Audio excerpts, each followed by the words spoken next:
On today's Roland Martin Unfiltered, the day after the election, we're going to break down what took place all across the country.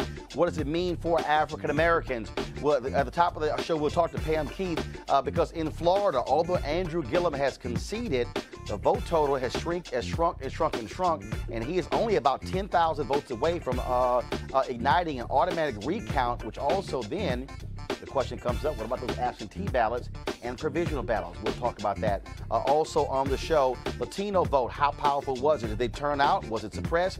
We'll talk to one of the pollsters with Latino Decisions about that. Also, one of the sisters who won yesterday, Ayanna Pressley. She's the first woman of color to represent Massachusetts in Congress. We will talk to her on today's show as well. Democrats take back the House. Black House members, their numbers increase. What is going to happen when it comes to them being in power? And also an absolutely weird, strange as hell news conference today with Donald Trump claiming total victory. Really, dude? Okay. And he fires Jeff Sessions, Attorney General. He has left the building moments ago that happened. Folks, it's time to bring the funk on Roland Martin Unfiltered. Let's go.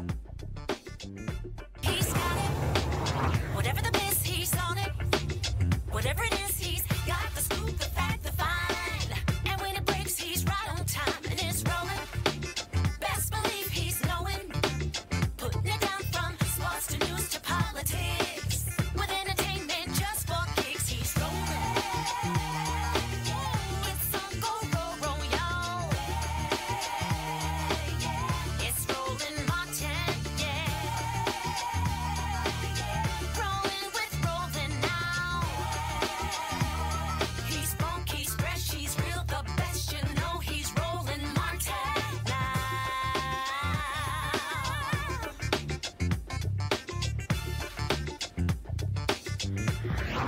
Martin. All right, folks, it is the day after the election. Actually, it feels like the same day because we didn't leave here until after midnight. And so we are breaking down what took place in the election. Yes, I know y'all thought I was going to wear a suit. Damn it, I was too tired. Okay, so I said, look, we're just going to get casual with it. But we're examining what is going on. In Georgia, Stacey Abrams is still fighting.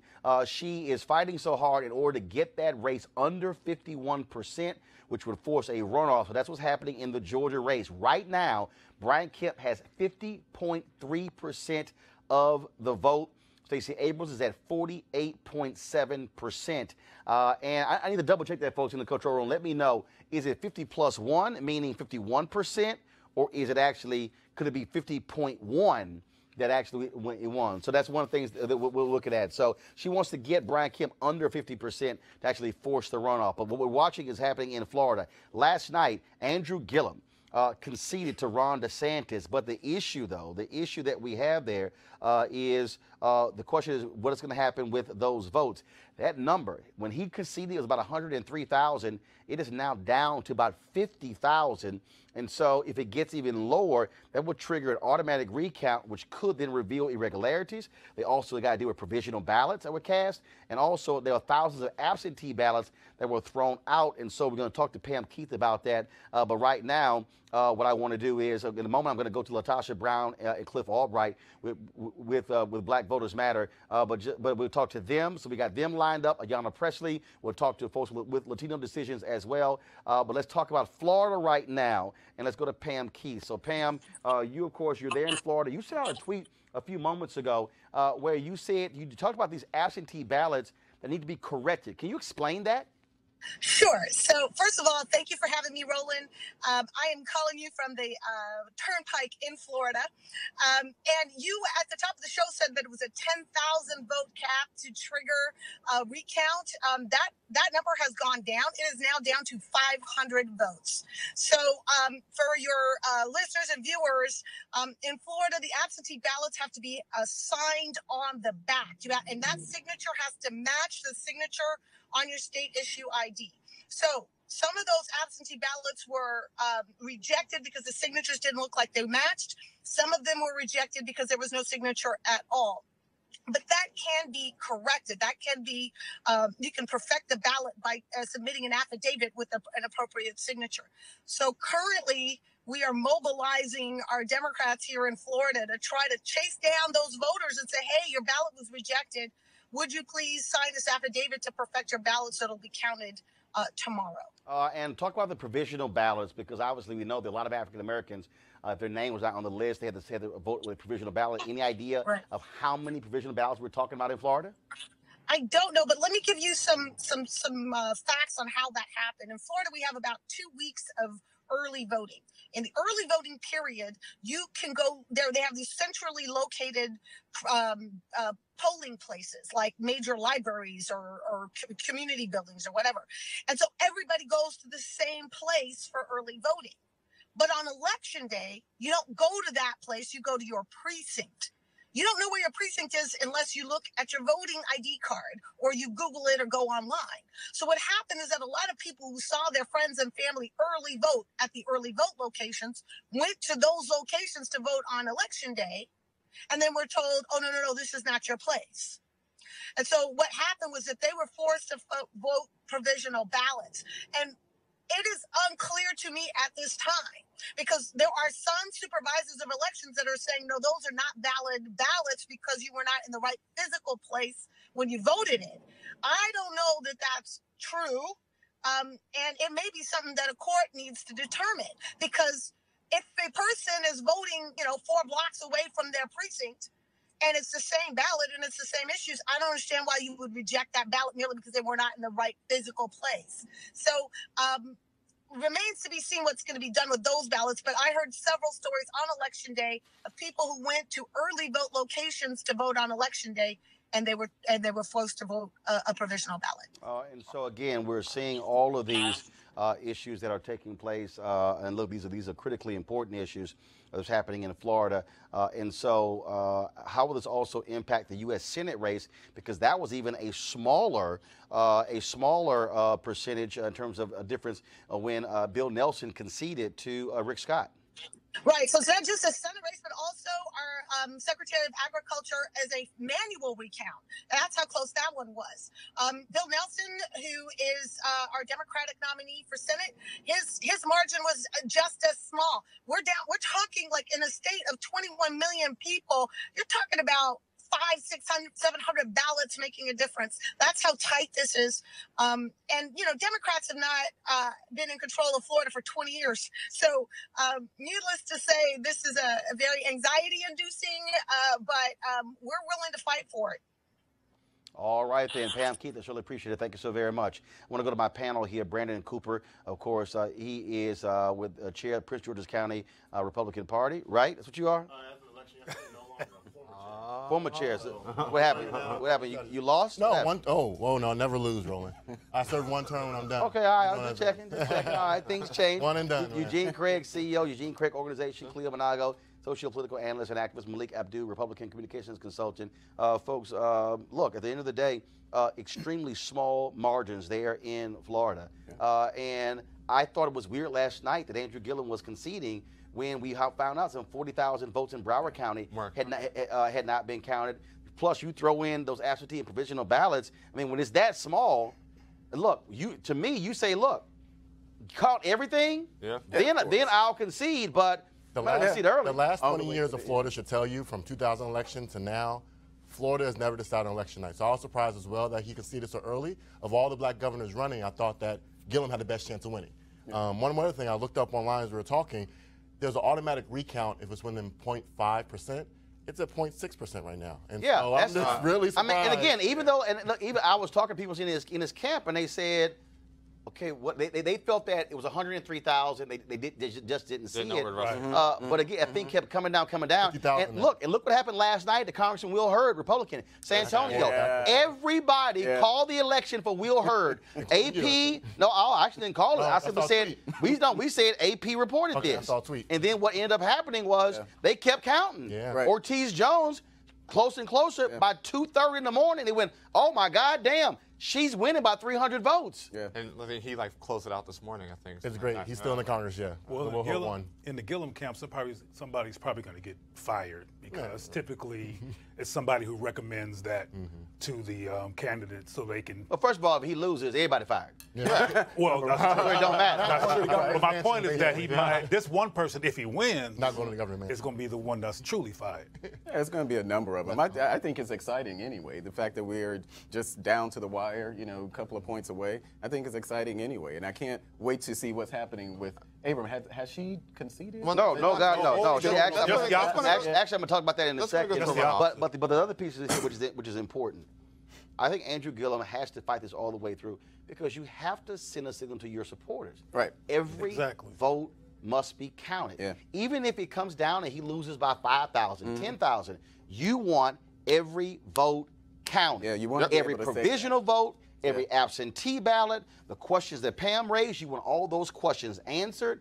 In terms of people saying, well, no, your provisional ballot won't count. You need all of that stuff answered, and because that's we still have fundamental problems with our voting system in this country. Tell me about it. I mean, and I don't care. This ain't a Democrat or Republican thing. It's a problem. We saw yesterday when you have all of these polling places where you have folks who didn't have power cords. Where you had all sorts of stuff in my like, county. We ran out of ballots in my county. Some precincts ran out of ballots. Dude, I mean, again, that has an impact. I just think that that's a fundamental problem that we have that we have to deal with, and so every ballot must be counted. And so, in just 1 second, we're going to be talking to Ayanna Pressley, of course, who won in Massachusetts. So let me know, folks, when she's on the line. And then also we'll be talking about what happened, of course, what is happening in Georgia. Speaking of Georgia, Lucy McBath, who was running for Congress, of course, she was down last night when we went off the air by about 10,000 votes. By this morning, she was up 3,000 against Republican Karen Handel. That is shocking to a lot of folks in Georgia. Yes, in Georgia. That's it? Of course, Lucy McBath, of course, is the mother of Jordan Davis, a young man who was shot and killed in Jacksonville, Florida, by the man who said that the music was too loud in their car. He went to prison. She became an activist on gun rights, but then she said, you know what? I need to have more of an impact by running for politics. Karen Handel, of course, was the one who beat Ossoff in the runoff last year. Many people said that Handel, that was a conservative district. That's the one that Newt Gingrich used to be member of Congress. They said she was actually going to win, but Lucy McBath appealed to women when it came to the issue of guns. She ran a tough campaign, and they had some mistakes here and there, but she kept at it. And again, she went up about 300 votes around 3 a.m., and then that lead has extended in the morning to about 3,000. And so they're still counting there, but very much McBath could very well be the next member of Congress from that district. I mean, let's looking at the district and looking at the race that Karen Handel won in the runoff for Ossoff. If you look at the original election, the first election, Ossoff almost smoked her. He came close to knocking her off in the first election. So I don't think it's necessarily shocking that. Hold tight 1 second, folks. A big win last night in Massachusetts for Ayanna Pressley. Of course, she is headed to Congress, the first woman of color to represent Massachusetts in Congress. She joins us right now on the line. Ayanna, first of all, Congresswoman-elect, welcome to Roland Martin Unfiltered. Thank you, Roland. Obviously, it was a big night for you, a big night for others like Jahana Hayes. There's others. There are several African Americans who won last night, and obviously you must feel good. But what does it feel to also be a part of the largest class of black members of Congress in American history? Incredible, stunning, and deserved. You know, we are making, although they've been incremental strides towards leadership parity when it comes to race and gender, last night felt like a seismic shift. As I said in my remarks, that for women of color, the barriers for us are much harder than glass. It's not a glass ceiling, it's a concrete one. And we busted wide open yesterday. And we just have to continue to build upon that. I know in all of our races we expanded the electorate and engaged new voices in democracy. And we want those folks to stay connected and engaged, not just for an election cycle, but just for the preservation of our democracy. When you look at the issues that we're talking about in this race, obviously health care was a huge issue. What is going to be your focus when you are sworn in January? Well, you know, first order right now is in earnest beginning to make the case for the committee assignments that I'm hoping to have. Education and workforce, judiciary, for criminal justice reform, because there does appear to be, although for different reasons, a bipartisan appetite for criminal justice reform, and also for the subpoena power and investigative reach of judiciary. Education and workforce, because the Massachusetts 7th is the most diverse and unequal district in our congressional delegation, and I see those as two means to address those systemic inequalities and disparities. But before I can get to any of that, what I'm looking forward to is a conversation with Democratic leadership about the vision and the future and the direction of this party. I think our races were key to our entering a Congress that is in a Democratic majority. There are lessons to be learned about our messages, the type of campaigns that we ran, rejecting corporate PAC money, people-powered movements, broad and diverse grassroots coalitions, investing in ethnic and specialty media, and the list goes on. I think we demonstrated an aspirational vision and a strength of courage, and people responded. And so it was less a referendum against the hate coming out of Washington, but really more a mandate for hope. And that's what we have to do a better job as a party, is lifting up what we are for, not simply resisting. I think our closing argument of health care was spot on. And in the races where we came up short, it is not because our candidates were not compelling or inspiring or didn't run effective campaigns. It's that they were drowned out by the hate and the fear-mongering of the current occupant of the White House, which has fanned the flames of polarization in our country. Gotta ask you this. There's a lot of conversation out there in terms of the next Speaker of the House, whether or not that should be Nancy Pelosi. Have you made a decision whether you will support Nancy Pelosi as Speaker of the House? Do you want to see an African American become Speaker of the House? I'm not sure who all will be putting their names forward. But certainly I think we all benefit from. We have been toiling in the vineyard of democratic and electoral politics for a long time, and I think we are certainly deserving of representation at all levels. I don't know who's going to put their name forward, but again, I think it's a premature conversation. I can't select a leader when I'm not even sure what the vision is for the party. I wouldn't hire a principal for a school if we weren't clear on the values and mission statement for the school. And so we've got to get straight on the values and mission statement of our school, the Democratic Party. All right. Ayanna Presley, we surely appreciate it. Thank you so very much. Congratulations on being elected to the United States Congress. Thank you, Roland. You see what Johanna and Lucy and myself all have in common? Your show. So thank you. Well, I certainly appreciate that. And of course, we'll try to get. We've had you on. We'll try to get Johanna on. So we're trying to get all the black folks who were elected last night on the Roland on the field trip. We appreciate it. Thanks a lot. All right. Take care. All right. Thank you very much, folks. I talked about. First of all, I'm going to panel real quick. I asked the question about Nancy Pelosi, and the reality is we don't know who all is going to be running. That's why everything today was about presumed. But I think she is going to definitely get challengers because, again, when you look, they're going to be Democrats who are going to be saying we need to have younger leaders when it comes to the party. But the reality is she is still one of the greatest tacticians. She is when it comes to wielding power in Congress. She has. The thing is this. Hold on one second, Malik, then Eugene. Yeah, she's done that. If you think about what she did during the 8 years of Obama, even when the Democrats lost the House, Nancy Pelosi brought votes home to Obama then. And she is a skilled tactician. You know, she's great. The president complimented her today. I don't know if he really means that. But I think it's actually a good thing. I think they probably do need to have someone like her. I would love to run against Nancy Pelosi as Speaker. But that does not discount her experience and what she brings coming in. Whether or not they're going to put a black leader in that fold, we've already kind of tried that. I think at some point, if you guys don't remember, it was it Jim Clyburn, where they made him number 3? No, actually, no. What was it? No, first of all, when they took control last time, he was number 3, and when they went back into the minority status, they created the 4th position. And again, but what CBC wants, they want either number 1 or number 2. Yeah. That is Speaker or Majority Leader. Eugene. The thing is this. Eugene, then Brandon. The thing is this. As it stands right this second, there are 11 incoming members, none of which I believe are black, so it does not include any members of the CPC, that have pledged not to vote for Nancy Pelosi as Speaker. That's almost the entire margin right now in the Democratic caucus. The vote for Speaker is an absolute vote on the floor of the House. It has to have an absolute majority. If it doesn't have an absolute majority, another vote is held. Nominations are reopened up. What makes it a little bit more complicated is that Clyburn just drew a challenger for whip.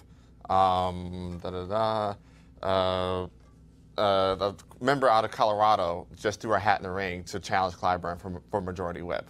So you're going to see shake up and down in that leadership chain. And I've said it last night. I'll say it again tonight. I don't think Nancy Pelosi is going to end up as speaker as long as you have 10 or so CBC members join the other 11 members. Got it? Last night, me and Eugene made a bet that Larry Hogan would win by double digits. Eugene lost the bet, had to pay up. Let's make another bet today that Speaker Pelosi will be the Speaker of the House come next year. Last night, when she was speaking, the chants of Speaker are heard in the room. It went trending last night, hashtag Madam Speaker.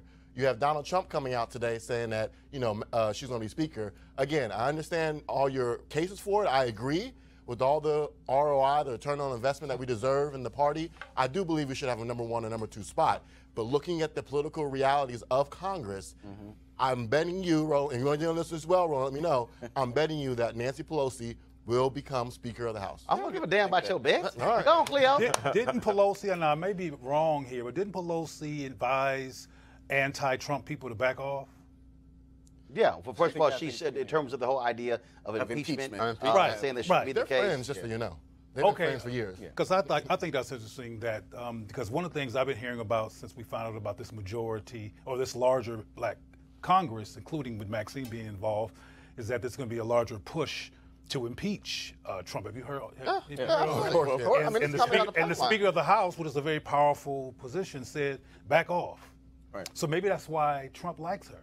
Well, but look, John Boehner, said a lot of things, and we saw how that ended. Paul Ryan said a lot of things, and we saw how that almost ended.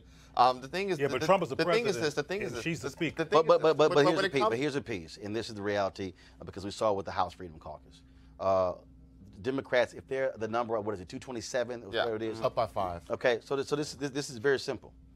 If you get 50 Democrats who say, you need 20. You don't need 50. You need. no, I'm saying. So what then happens is, because what Pelosi is going to do, if she's Speaker, is the exact same thing that Republicans did. You're not going to take something to the floor and hope you get votes on the other side. You're going to want that 218 in your own caucus. Yeah. And so the ability to be able, so the question is, will you have Democrats? And this is the one thing the Democrats don't do, the Republicans do. Have true hardliners. Will you have Democrats on that side who will say, unless this happens, we ain't voting? That's the whole issue right there. That's the whole issue right there. Huh? Trump. See, it happens. What Trump said today, you might have all heard this too, that y'all talking about investigating me. Y'all investigating me, I'm going to investigate y'all. Got it. That's a paraphrase. He didn't say y'all, but probably. But you know what you're talking about. Well, it's one of the things we talked about, of course, what was happening in Georgia. Of course, Stacey Abrams, she spoke last night, and she made it clear she's going to continue to fight this thing out. They're still counting those ballots there in Georgia as we speak. Last night, we were talking to, of course, to LaTosha Brown and Cliff Albright. They, of course, they filed a lawsuit against Brian Kemp. As it stands right now, you talk about a difference of less than 70,000 votes. Let's go live to Atlanta with LaTosha Brown and Cliff Albright. First and foremost, glad to have y'all back. When we talk about what is going on here, Abrams did not do what Andrew Gillum did. She came out last night, gave a speech, and she says, we are going to fight this thing because she is trying to force this thing to a December 4th runoff. That's right. We want all votes counted. That in this process, we want to make sure that every single vote is counted. And I think that she did the right thing. When you've got a election that is this tight and is razor thin, and you combine that with some of the voter suppression issues that have been going on, what we want to make sure is that every single person that cast a vote, that vote is in fact counted. When we think about this, LaTosha, when we talk about what is going on there, we saw so many voting irregularities. Of course, we still have outstanding questions about mail-in ballots, provisional ballots, and so those are critical. And we know that so many African Americans have been forced to do provisional balloting because of the whole issue of voter purging. And you may, look, we don't know what's there, but you might have 10, 20, 30, 40, 50,000 votes sitting out there that could go the way of Stacey Abrams. Absolutely, that's very possible. It was the voter suppression was so widespread. There were so many people that got to polls and had to deal with vote to cast provisional ballots that it could certainly be 10, 20, 30,000 votes out there that need to be counted and a part of this process. And I think that's part of one of the downsides you see for voter suppression. That when there's voter suppression, right, you've got this environment where that actually leads up to black votes not being counted. But you also, if you're educating folks, as we did in the work that we and others did in Georgia, we told people not to leave the polls and to demand a provisional ballot. So we know that there are thousands of provisional ballots, primarily cast by African-American voters who went to voter suppression problems, their names not being on at the polling site, on the voting rolls. There was one woman who was a 92-year-old woman who voted at this particular poll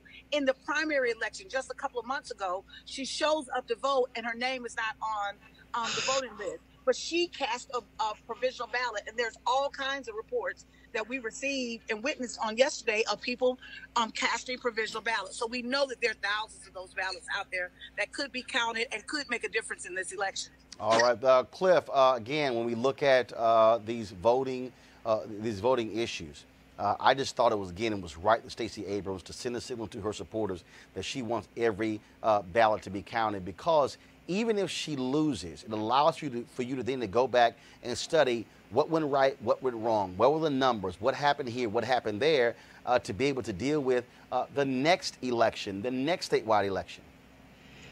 Yeah, you're absolutely right, Roland. That's why we thought it was important for her to fight. We think it's important that we continue to count every ballot. We think that it's important. That's why this lawsuit was filed, that Latasha is the lead litigant on, because we need to open up this process, get more transparency. We know that with Brian Kemp, we've seen an unprecedented level of conflict of interest. And so we need to be able to see what's been going on with this process. Honestly, that's also the reason why in Florida it's so important that we be able to get to that automatic recount, because once you get to the recount, you can get some more transparency to see what's been going on with all this voter suppression that's been taking place, these provisional ballots, even the way that absentee ballots are being treated, right? Which ballots are being thrown away. When you have the candidate who's also the referee and judge and picking the voters, it's just open up for all kinds of unethical behavior. All right, Cliff, Latasha, we certainly appreciate it. Y'all have been doing a bang-up job with Black Voters Matter. Thank you so very much for keep fighting and keep us updated with what's happening in Georgia. We will. Thank you, Roland. All right, thank you very much. Go back to our panel here. What they are exposing in Georgia has a direct impact on all elections there. And again, when we see what happened there, what's happened in Texas, what happened in Maryland, what happened in Florida, what happened in Michigan, what happened, I mean, it's just crazy to me when you go around here and look, you even have, you need Republicans and Democrats to at some point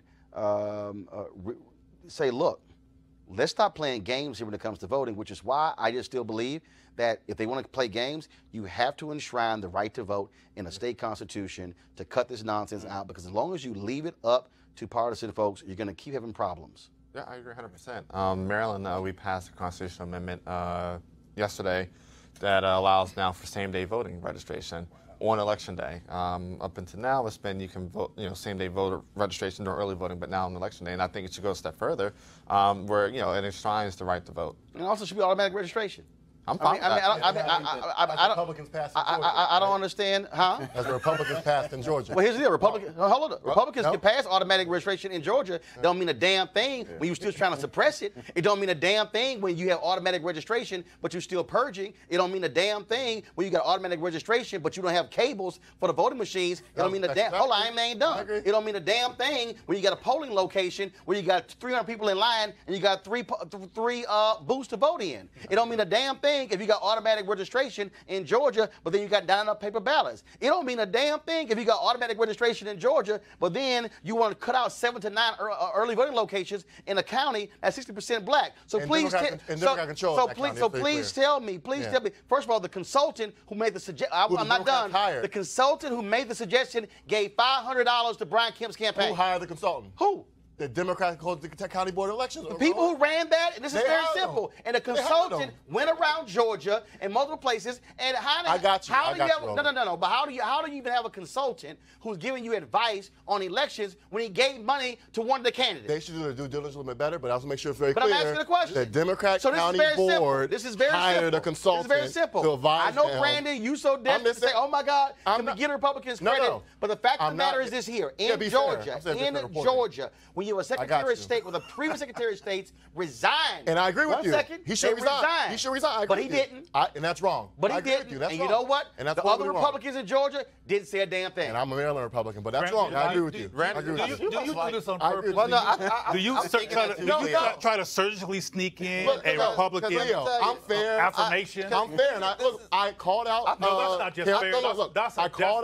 That's a desperate microscopic attempt out to Kim. throw something relevant I on the called out Republican Kim Party for in not every resigning. conversation. The problem I again. agree with you on that. I think Problem, Brandon but on both sides, and y'all don't like that. I think Brandon, to a degree, enjoys Roland making him a Bauer moment. No. The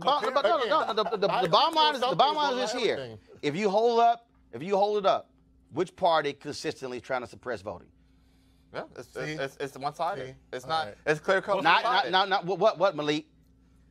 We're looking at. Yes, We're looking at this. We're looking See, at here's the deal. consistent- See, here's the deal. consistency. I did not disagree Can with you, Roland. I get a Hold on, no, stop. I asked Malik a question. Okay, Malik. Because he's a Republican. That's why you No, I got 3 Republicans on here. Yeah, Okay, I'm gonna ask all 4 of y'all. 2.5, but all right. I'm gonna ask all 4 of y'all. Ain't no 2.5. I'm gonna hold it up. There are 2 parties: Democrat, Republican. Yeah. Republican, Democrat.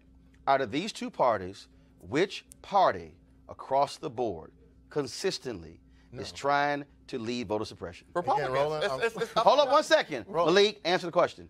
Well, I do believe that. That's what an R. I do believe that there's a good perception or a reason to believe that Republicans. Eugene, answer the question. It's Republicans. It's factual. Brandon, answer the question. I don't agree with your premise and setup of your question. Yeah, I thought so. See, right there, right there. Statement right there. You blame it on I agree. Cleo, go ahead. Wait. We talk about specific examples. North Carolina. We talk about Kemp not resigning. I agree with you, Roland. Cleo, go ahead. Find ground for agreement. Cleo, go ahead. No, Example. I'm Blur the line. just simply illuminating the fact that that question is a simple question and there's a simple answer. And it's difficult for some Republicans to admit the white supremacist agenda and toxic behavior of this party that they insist on joining. But I don't And think sometimes that's when white supremacy. well, yes, it is, because one of the reasons that the voters are repressed and people, that's one of the reasons why they keep making sure certain people not voting, particularly black folks, is because they want to keep white power and they think black people are going to interrupt that. I hope we talk about the white supremacy that was on. That's what voter repression is. We'll talk about that, but you know. I mean, that's why the sister and that brother just have a program they have about black voters matter. Black votes matter because of white people's, Republican people's this time, interruption of black people's simple attempt to vote. There is a greater history with Republicans, so I will agree. Yeah, history like yesterday. A greater history. Yeah, history. Wait a minute, hold up. It's a great. Wait a minute. No. You're right. No. It's a greater history, past, present, future. So here's the other deal. Here's to me what I want to see, regardless of who's in power. Yeah. I want to see the right to vote in trying state constitutions. I want to see what they just passed in Michigan. That is having a bipartisan commission, take it out of the hands of the legislature to draw the lines. Yeah. I want to see that. First of all, guys, give me a take of where is Sanchez Latino decisions. Do we have him there? So I want to see that. I want to see y'all need to tell me.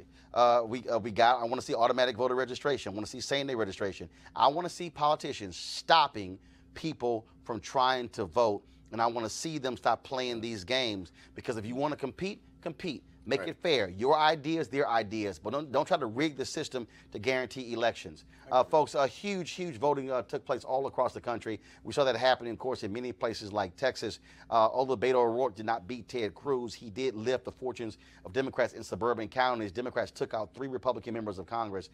Joining us right now is Dr. Gabriel Sanchez, a principal at Latino Decision and associate professor of political science at the University of New Mexico. Dr. Sanchez, glad to have you here. We saw after 2016, initial exit polling showed this significant number of Latino support for Donald Trump. Latino Decisions went back and crunched the numbers and had an alternative view. Just your immediate assessment of what we saw yesterday. First, let's talk about Florida. I was hearing from folks that Puerto Ricans in significant numbers voted for Rick Scott. They thought that was going to help Bill Nelson and Andrew Gillum. What did you see in those numbers in terms of the Latinos in Florida? Yes, let's give you the overall number. This comes from our election eve data that validated 2,600 voters. So this is the data to go to. Don't go to the exit poll. You've seen our take on that. But overall, 74% of Latinos voted for Democrats in this election cycle. But in Florida, only 59%. So it is fair to say, even though the majority of Latinos in Florida voted with Democrats, I think part of the story in Florida was that, primarily Cuban voters, but also we're seeing some Puerto Rican and other demographics of Latino voters out there still are more divided on their vote choice than you see Latinos across the country in places outside of Florida. So when you talk about that again for people, because this is the issue that we have here in this country. Look, when we talk about African Americans, we know exactly who we're talking about. It's a small percentage of people who you put in that category who are black immigrants from other countries. When you talk about Latinos, we're talking, especially with Florida, we're talking about Cubans, we're talking about Dominicans, we're talking about Puerto Ricans, we're talking about folks from other countries as well. So it's not as clear cut as it is in places like Texas. That's right. I mean, thinking about Florida, you also got a wide number of Mexicans out there now.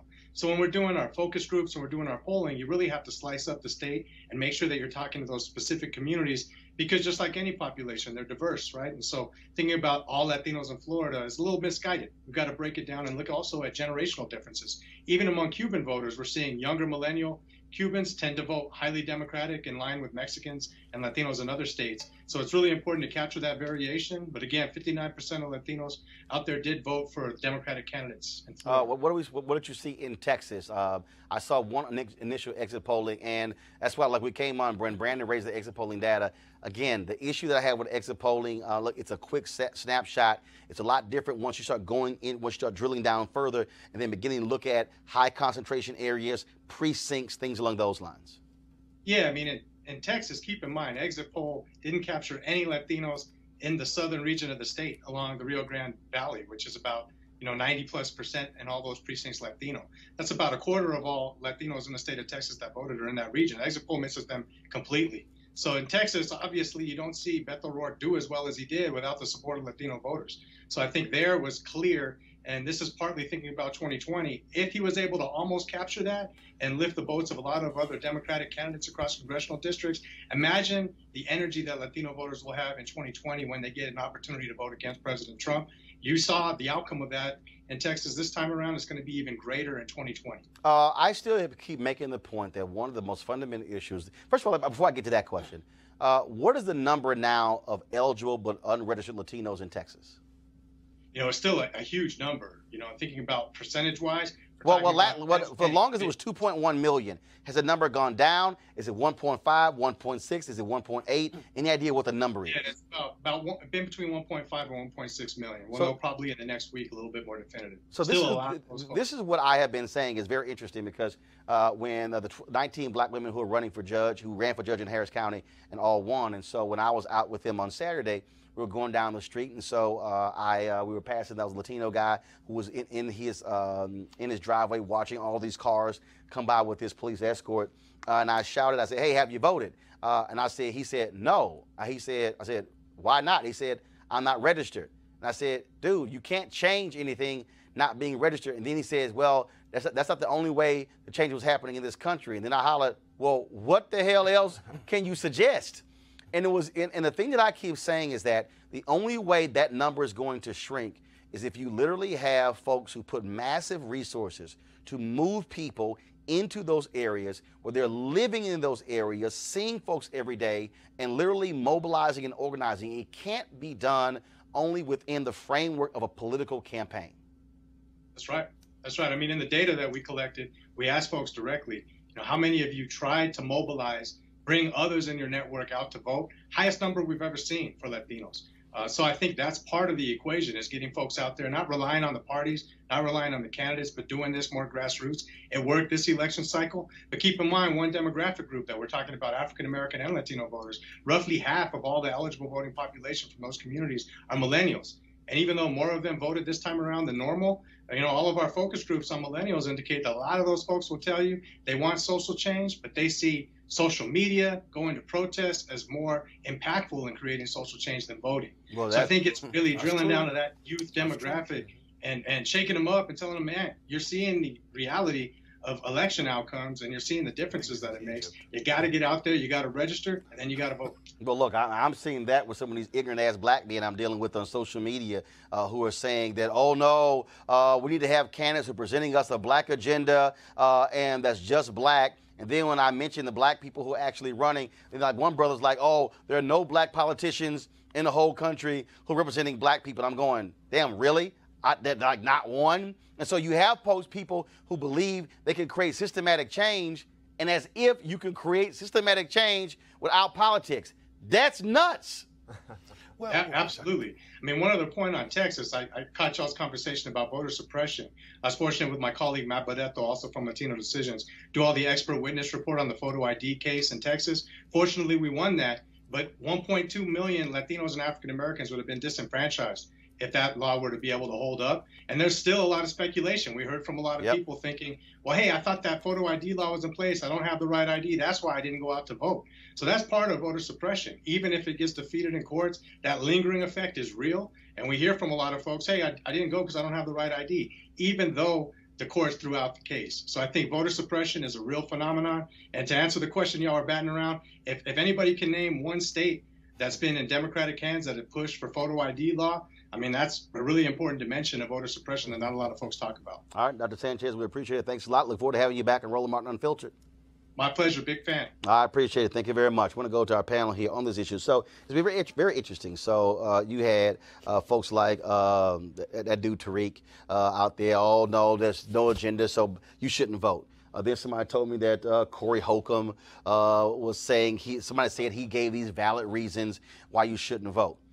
Here to me, I think is part of the issue. One, the people who have for years sold the notion that if you only vote, that changes things. That's nuts, because you can't just only vote. I always say voting is the end of one process at the beginning of another. But the other thing is, I believe you have to also connect the dots. Because the reality is most people really don't understand the role that government plays in their lives every single day. To have somebody say, well, yeah, like literally one brother said, yeah, the people who run for DAs, they're part of the same system. Krasner in Philadelphia comes in and is changing the system as DA. Amaris Ayala in Florida. Craig Watkins, when he became the first DA in Dallas County, put into place a program to retest significant cases. More than 30 individuals, mostly black, who were convicted in prison, some as many as 20 and 30 years, were let go because the DNA was retested. That doesn't happen if that black DA is not there. And so we can't act as if you don't have black people of conscience who run for positions who say, I'm going to do the right thing in the position, and then go, well, no, they not real, they bougie. I mean, at some point, you can't satisfy some of these folks, Cleo. But Roland, see, you are brilliant, educated, and a political, you know what time it is, the day it happened, whose mama it was, and what day it turned blue. I mean, you know all this stuff. A lot of people in our community, and I'm not saying this is a good idea, and I agree with what you're saying in terms of the logic of it. But as I say over and over again, unfortunately, a lot of us are not coming from a place of logic. We come from a place of impulse. And when people come from a place of impulse and emotion, they rely on optics. And black males feel like they've been let down over and over again, including by Barack Obama. Who never directly addressed black men, not unless there was a Trayvon Martin crisis, and it was even abstract at that. So a lot of brothers are watching the landscape and seeing police brutality still being there, some people seeing black men still be murdered, wondering what the Congressional Black Caucus is doing, which appears, from their perspective, they're doing nothing.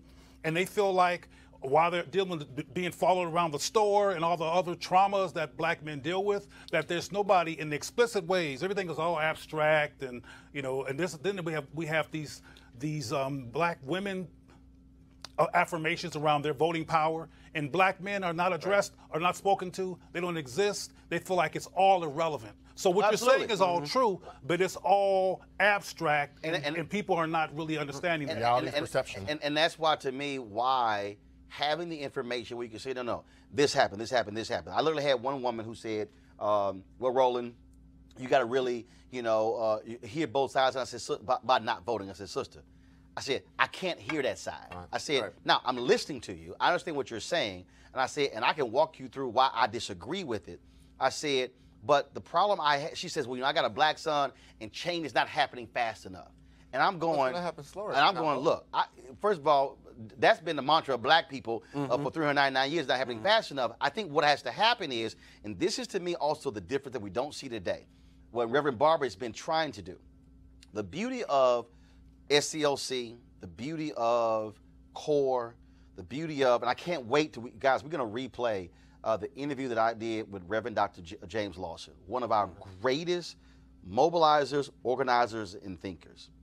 The biggest difference that we have is we don't have these institutions, the citizenship education training. Dr. Dorothy Cotton, who just died a few months ago, she was over the SCLC's citizenship education training. This is what she said in her book, and even when I interviewed her. And guys, we have that interview. It's also on my YouTube channel. When you came into SCLC, you didn't say, I want to join SCLC, then boom, you went to the meeting. No. But what year was this? This was in the 60s. That's what I thought. No, but follow me here. But that's why I'm trying to get us to say what's old ain't old. Yeah. It can also be new. When you came in, it's environmentally old. This is what they did. They said, first of all, I need to find out who you are, how you think, and frankly, where you stand. And then they said they had to reprogram folks where they were, and then when they passed, then sent them back out. Yeah. We got to have citizen training. We got to actually have sessions teaching people about civics, teaching people about actually what is happening, as opposed to walking around going, "Oh, ain't nothing happening." Well, I think it's what you said, earlier when you started off and saying that there's been a failure to connect the dots.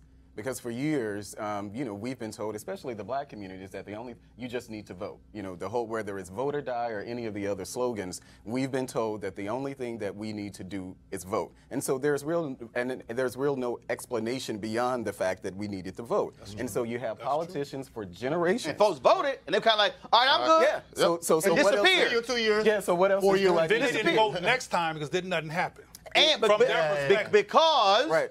After the election, then it was like, okay, no, you still got to show up. You Right. still got to Hold them accountable. It's a 24/7, 365 process.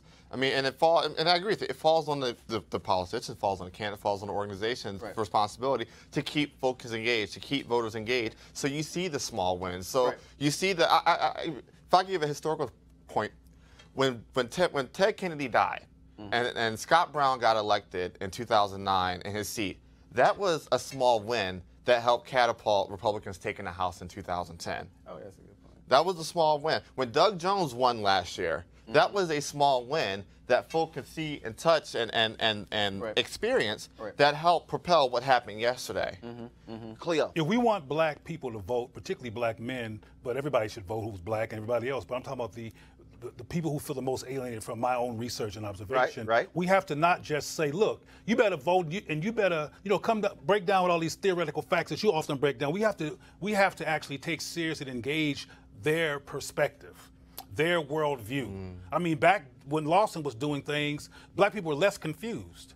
We're now very, very confused. You got black folks all in large numbers with blonde hair. Sustained.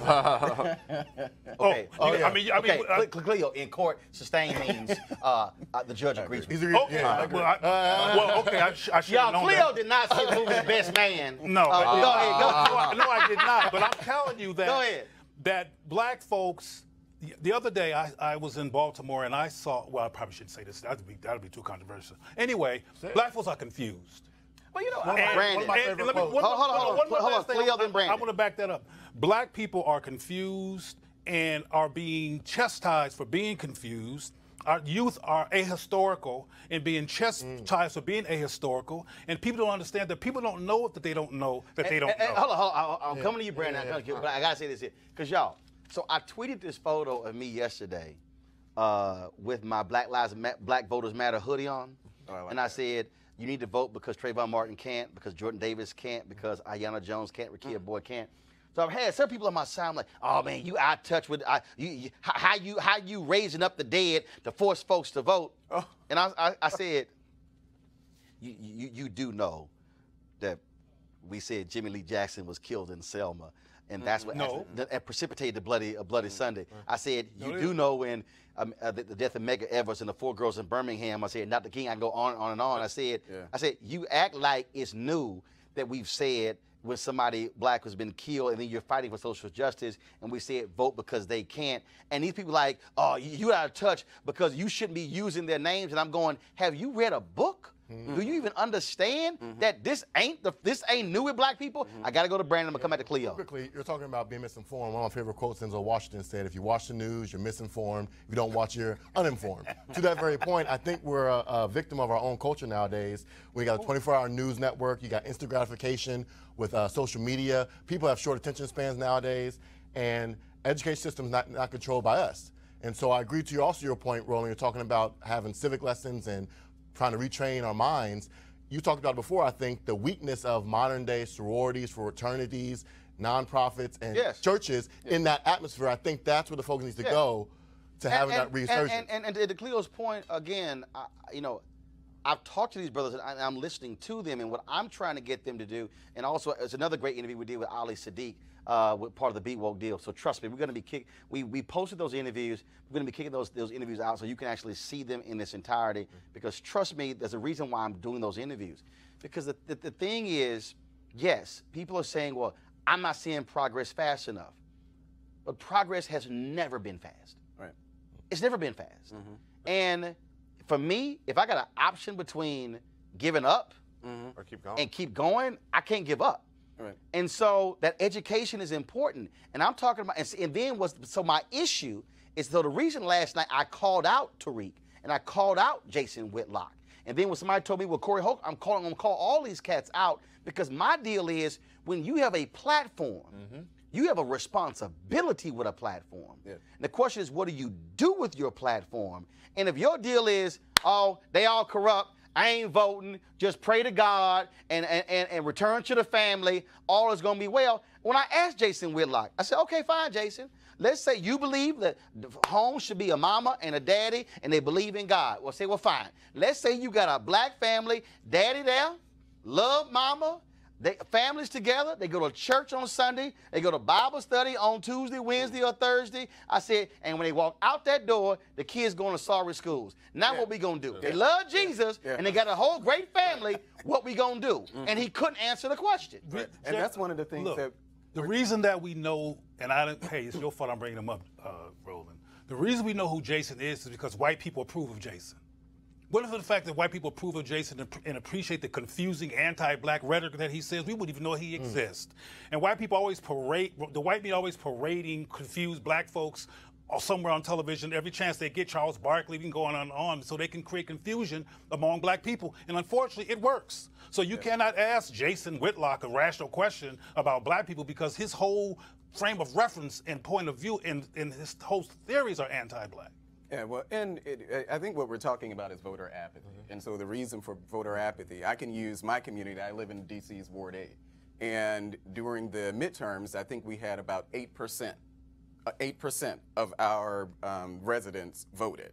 Only 8%. I think we're up to 30% now. But when you talk to people and you hear the reasons, this is, of course, D.C. has always been run by Democrats. There have been no Republicans to run D.C., and the schools are some of the worst in the nation. The crime is bad. The development, there's a lot of what people are talking about with gentrification and development. I'm going on a show after I leave here to actually talk about gentrification. But these are things that have happened in Democratic cities, and I think one of the things that I like to be mindful of is that I don't think this is something, voter apathy is not something that's isolated to black people. It's not. So if you're in West Virginia, you probably don't know the same reasons that you're voting for your candidate. Disproportionate problem. That's black. Yesterday, 2 out of 5 Americans didn't vote. Yeah. So it's not all racial boundaries. Apathy is not an issue just for that. Going back to the 2016 election, 51% of Americans didn't vote for Hillary Clinton or Donald Trump, and so it's those who vote who are having a say, and that doesn't represent necessarily. But most of them are voting though, compared to us. I am going to make the point again that between now and the next local election, and between the 2020 presidential election, what is required is massive citizenship training. Yeah.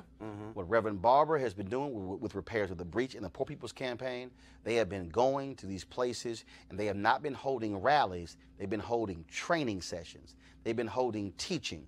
Reverend Dr. Jim Lawson in the Nashville movement, he told me something that was amazing. He said they spent 3 months discussing why they were doing what they were doing. Then the next 3 months, it was what they're going to do. Folks, that's 6 months That's a plan. of them sitting down, conversing, hashing out your crazy idea, your crazy idea, your crazy idea, your crazy idea. He said it was all this back and forth. He said because what we were trying to do had never been done before. He said, so we need to know what the hell we were even doing. And so, and it was amazing because again, walking that through it and see when we talk about Diane Nash and James Bevel and all these people, they all came out of Lawson's Nashville movement. They were trained before they even got to Dr. King and SCLC. They went through training. We have people, and a lot of Black Lives Matter activists, and I'll say this, a lot of them were doing the training as well. But the issues that we have is we have to have that massive training. That's where the dots are connected, and that's where people go, oh, I ain't realized that person impacts this and that impacts this. Now I see why you saying you got to vote. I agree with important trainings, but not in an echo chamber. I want to credit you with having a diversity of thought in these discussions. It's needed. No, I said training. I didn't say. I'm agreeing with you. I'm adding to your point. Training means everybody. I'm adding to your point, and it's not always going to understand, but you recognize that value of that. I'll make sure. Training means everybody. Training means everybody. Not everybody recognizes that. I'm agreeing it with you. Leo. Well, I agree with what you're saying, but I also want to reiterate that back in the day, in the 60s and 70s, we were a lot less confused about what our enemies and what our adversaries look like. Right now, some of us got more blonde hair than white folks. I'm talking about right now. So my point is that we need contextual discussions like what you said, but we also need to address the scar tissue that have resulted from years of no conversation and that has festered into mass confusion and people being alienated out of this whole process. And again, though, I just give you just real quick a couple of things here, and I'm about to address this fool here on Twitter. It's perfect examples. No, seriously, because like this guy goes with his ass guy in alpha gear, ain't no different than a blood banging on a crib. Okay, that's pretty stupid. No, because follow me, because what he's saying is, oh, you in a frat, that same as the blood or a crip. First of all, I'm not killing another black man. I'm not committing crimes being in a fraternity. And we all went to college. But here's the second one. And why didn't he go to HBCU asking for a friend, more bougie BS? Ooh. No. Because see, we got to go ahead and deal with it. Because see, you got black folks out there who do the same thing. Here's what you need to understand. My high school, Jack Yates High School, right across the street. When I say across the street, cat corner, is Texas Southern University. Behind my school is University of Houston, Jack Yates High School. At Jack Yates High School, Magnet School of Communications, I was voted by the teachers the best student there in my 4 years. Did TSU recruit me? No. Did TSU have a School of Communications? Yes. University of Houston, PWI, School of Communications, they recruit me? No. Prairie View A&M University, it's the HBCU, 90 minutes away. They were on our campus my whole 4 years there. Did they recruit me? No. Why did I go to HBCU? Because my brother went to Texas A&M because they gave him an $8,000 scholarship. Because you know what? I got a $10,000 scholarship. And my sister got a $10,000 scholarship. Why didn't I go? Because my parents didn't have the damn money, and 3 of us were in college at one time. So you know what made sense? Us to all go to school at the same place. So when they sent money to one, it helped all 3, and it was scholarships. So while a bunch of y'all out there are questioning black folks and their commitment to HBCUs, do realize that I had to make a financial decision as to why, because my family couldn't afford it. So guess what my family now has? 3 college graduates, all from Texas A&M. And also, by the way, Texas A&M is a state university. Taxpayer dollars fund that school. Guess who grew up in Texas? My parents. Guess who are taxpayers? My grandparents. So Texas A&M is also my damn school. See, this is what y'all need to understand, because here's the other piece, A&M, Texas was one of the places did not want to accept the money from the federal government to create land grant institutions after the Civil War. It was black state legislators who supported the effort to create land grant institutions. So were it not for those black state legislators after the Civil War, then you would not have land grant institutions in southern states. Now that you've been properly educated as to why it didn't go to HBCU, let's go forward with our HBCU hashtag Giving Day. Press play.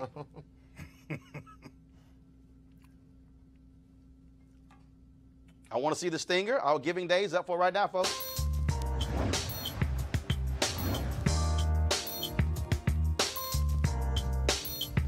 So today's HBCU Giving Day School, by the way, for you haters, initiative that I created. is Xavier University of Louisiana, founded in 1925. Niche.com ranks Xavier #2 among the nation's historically black colleges and universities. And also, so be sure to go to, folks, xula.edu, xula.edu. And, of course, they are #1 in the nation in the number of African-American graduates who go on to complete medical school. And so, and lastly, for the brother here answering, bunch of HBCU graduates, cut a check to your school. There you go. Florida A&M, y'all talking about Andrew Gillum being a rattler. 5% of Florida A&M graduates give back to their institution. 5%. Wow. That means that 95% of all the Florida A&M University graduates don't send a dime or a nickel or a penny back to their alma mater. So all I'm saying is you're going to walk around with the letters on your shirt, on your jersey, or on your sweatshirt, or on your hat, or your license plate, on your keychain. Then you might want to send a check back. That's all I'm saying. Cleo said a bunch of us are confused. Now I just unconfused some of y'all. Hey. All right, folks, we'll be broadcasting the show tomorrow. And also Friday, I'm going to be in San Francisco for the Afrotech conference. Looking forward to that. And we're going to have more conversation. We're going to talk about gerrymandering tomorrow. We'll be talking to somebody from Michigan where they passed a ballot initiative to now deal with gerrymandering in that state. And the federal judge has thrown out some seats in Maryland. We'll talk about that as well on tomorrow's show. Please go to our YouTube channel to watch, of course, our coverage last night. We broke it all down as well. Plus my commentary for y'all to stop listening to all these fake conscious Negroes out here who are telling you don't vote. We have no understanding what the hell they even talking about. Yeah, I called all of them out. So you want to see that commentary. And then we're going to be restreaming my interviews with Dr. James Lawson, Ali Sadiq, and others, including Chuck D, talking about why we must vote going beyond just election day. So, folks, don't forget to also support Roland Martin Unfiltered by joining our Bring the Funk fan club. Your donations make this possible. If you want to say that we need unfiltered conversations, because I can tell you right now, give me a wide shot, please. You are not going to see 5 black men at the same time on any cable news network talking about the election, and they damn sure not go back to the wide shot, because I want them to see this. They damn sure ain't going to see 5 black men breaking down why black men are not voting. And so 5 of us at one time, it's probably going to take them about 3 weeks or a month to have 5 black men talking politics, 5 different black men talking politics. I'm just saying. So y'all be sure to support Roland Martin Unfiltered. All I'm asking is for our folks to give us an average of $50 each for the whole year to join our fan club. That's what we need. The goal is to get 20,000 people giving that so we can fund this to keep it independent, because I keep saying we got to fund our freedom because we can't depend on somebody else actually doing it. All right, y'all take care. Have a great night. Hi!